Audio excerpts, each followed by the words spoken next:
Hey there everybody, how's it going? My name is Nova Aurora, bringing you another Battlefield 4 gameplay commentary today. I apologize for the lack of content recently. We had a few home construction projects that got in the way of recording, or even playing for that matter, as well as a couple other obligations that I had to tend to before I could get to this, so that's why there hasn't been much content at all over the last week, and I apologize for that. But I am back, and today I've got a round of Conquest here on Hainan Resort, and I want to talk about a subject that applies to new players in particular, but also anybody who just wants to get better at Battlefield 4 and improve their game overall. That topic is situational awareness, and how to use that and the different kinds of situational awareness that there are to your advantage to improve your game and have a better time. Now, I chose this footage because I do end up doing personally very well by the end of this game, and I think that's because I successfully utilized a lot of different tools of situational awareness that I'm going to talk about in this video, and hopefully that'll sort of provide a physical demonstration of what I'm talking about. Is it perfect? No, of course. It's far from perfect, and I think there are a lot of situations where I actually make really stupid decisions, and I could have used some of the things that I'm going to talk about, but I didn't, and that's what got me killed. But, of course, it is, at the end of the day, a learning experience, and I'm hopefully going to help all of you watching this video learn a little bit more about how to be a better situationally aware player. Start things off, of course, a video game is an audio-visual experience. There's the video part, and there's the sound part. I'm going to start talking about the video part here. Now, the number one tool that every player has on their screen to improve their situational awareness is the minimap. So many players do not utilize the minimap to its fullest extent, and there are many times when someone will ask me, oh, how did you know that you were, for example, going to get shot from that angle and that you had to turn that way to respond to them? Or someone will ask me, I just keep getting shot in the back. I don't know how to avoid that. There was no way I could have known they were coming from there, right? And the answer is, well, sometimes no. But other times, and in fact a lot of the time, you can know that they're coming from that angle, or any angle, just by looking on the minimap and watching where the enemies are. And here's where I think a lot of players struggle, is they do look at the minimap, and they see, okay, there's an ally here, there's an enemy there, there's a piece of cover in between. There's all sorts of things they could say to it. But what they don't necessarily pick up on, and I'm not sure if this is entirely accurate because I don't really think this way, but it seems like a lot of players do, they have what I call the dot syndrome, which is treating players on the minimap as if they're dots, as if they're circles, as if it doesn't show what way they're looking, what way they're facing, and that information isn't available to them, when in reality it is. You can tell exactly where an enemy or an ally player is looking, what their field of vision is, what they're paying attention to, probably what they're engaging, if you're really, really adept at it, just by observing what direction their arrow on the minimap is pointing. And you have to remember that that is an arrow. It's not just a dot. It's not saying, oh, the player's there. It's saying the player is there and they're looking a certain direction. So simply by keeping one eye on the minimap at all times, and by seeing which direction an enemy player is facing, I can make a much more informed decision about where I want to face, which enemy I want to engage first, and what angle I want to do that from. You'll notice there I mentioned engage first, and this is the next point I want to make about improving situational awareness, is prioritizing your targets. Once you've noticed that there are enemies around you and you're aware of which direction they're facing, you have to prioritize. If you don't, you'll likely end up only getting maybe one kill before getting dropped, whereas a more aware player, a more prioritizing player, could drop all three enemies in a certain area at once. It may sound really scary and complex what I'm saying, but in practice it's actually quite simple. Most prioritizing comes down to shoot the enemy that is looking towards you the most first, because the enemies that have their backs or mostly their sides turned to you are not going to be as big of a threat as enemies that are looking right at you. In fact, this clip is a great demonstration of exactly what I'm talking about here, where I'm going to pick my targets very selectively so that even though I don't get a lot of kills in very quick succession, I do end up getting many kills overall, and I'm able to advance on this flag almost single-handedly because I prioritize my targets and I only shoot the ones that are of direct threat to me, not ones that I could just end up missing because they're running away and their backs are turned to me, so they're not really high threats anyway. Just something to keep in mind every time you're confronting a large group of enemies. Sometimes it might not be the best idea to shoot the most obvious target. It might be a better idea to shoot the one that perhaps is further away but is looking at you and is ready to shoot you down first. This brings up my next point, which is spotting. Spot, spot, spot. If you've played Battlefield before, you've probably heard this many times, and perhaps you've yelled at players about it yourself, or you've been yelled at about it. And for good reason. Spotting is such an incredibly powerful tool in this game. So many times it has saved my life to spot an enemy running around a corner so that I know which way they're facing when I run around that corner to engage them, or spotting an enemy who's running behind a wall so that another teammate can go and clean them up.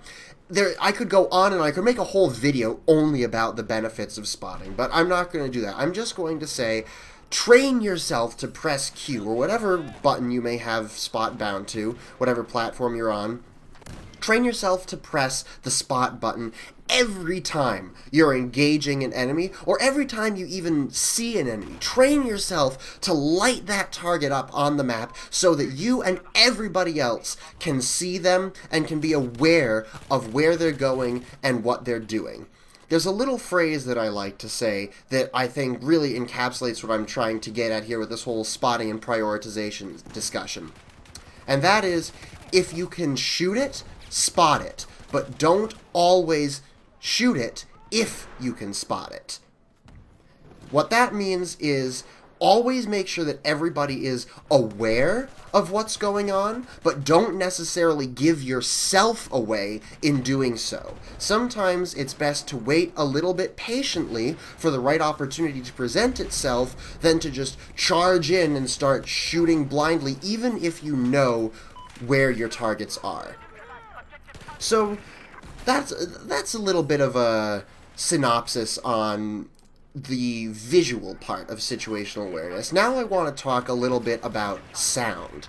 For starters, get some good headphones. I'm sorry that may sound a little ignorant or hoity-toity or elite, just saying, oh, get some good headphones, that solves everything. No, I'm not saying it solves everything, but I'm saying it helps quite a lot, because you're going to have a lot more trouble discerning where enemies are around you and from what direction they're coming if you are just using speakers, your monitor speakers or a speaker setup, unless it's a good surround sound setup. Headphones are much better for determining exactly what side of you an enemy is on and where they're coming from. So for starters, get some headphones. Get some good headphones. They'll probably help you a lot if you're not already using them.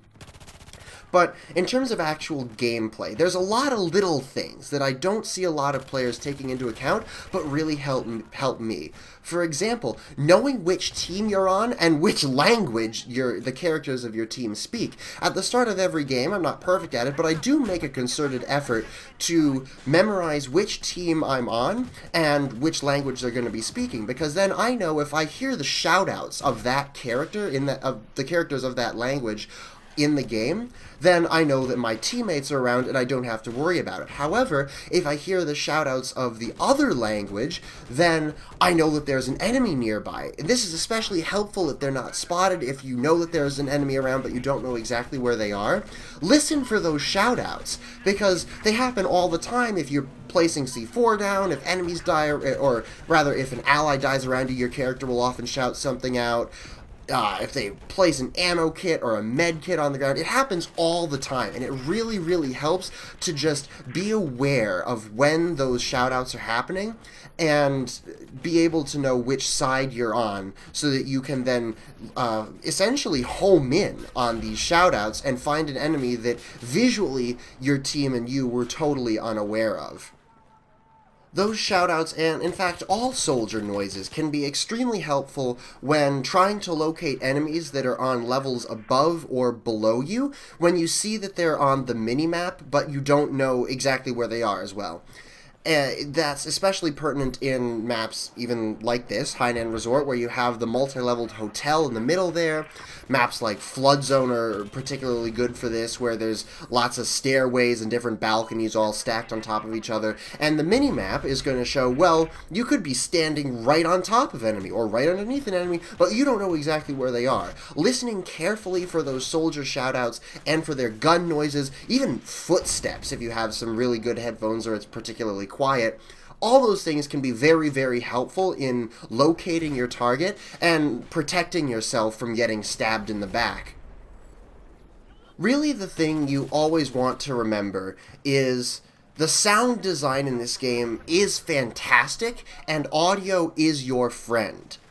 Just because you're not visually aware or spatially aware of a particular happening around you doesn't mean that you can't figure out what's going on just by listening. It saved my ass so many times to just sit quietly and focus on the audio environment around me when I'm attacking an MCOM or defending an MCOM or attacking a flag or defending a flag. Just because this game allows you the opportunity to use those sound cues to your advantage because it has those things like footsteps, it has the different weapon sounds, it has the multilingual shoutouts, and everything has its own little unique noise that it makes when it happens. You can tell that a suppressed enemy, that is an enemy using a suppressor on their gun, is nearby because that gun makes a different sound. So if you hear an allied dying around you and you don't see an enemy on the minimap, but you hear that suppressed gun, then you know that there's probably a suppressed enemy around you. All these little things that the game does that can, if you're aware of them, really, really help improve your gameplay.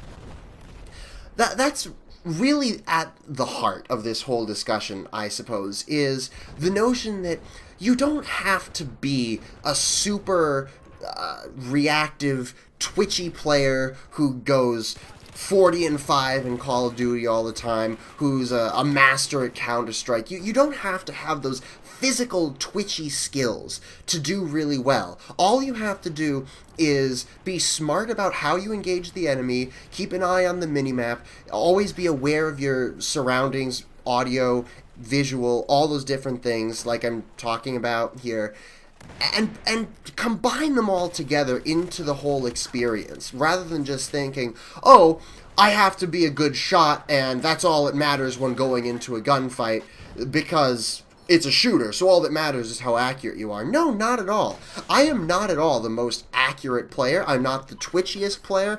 I'm not the fastest. I'm none of those things.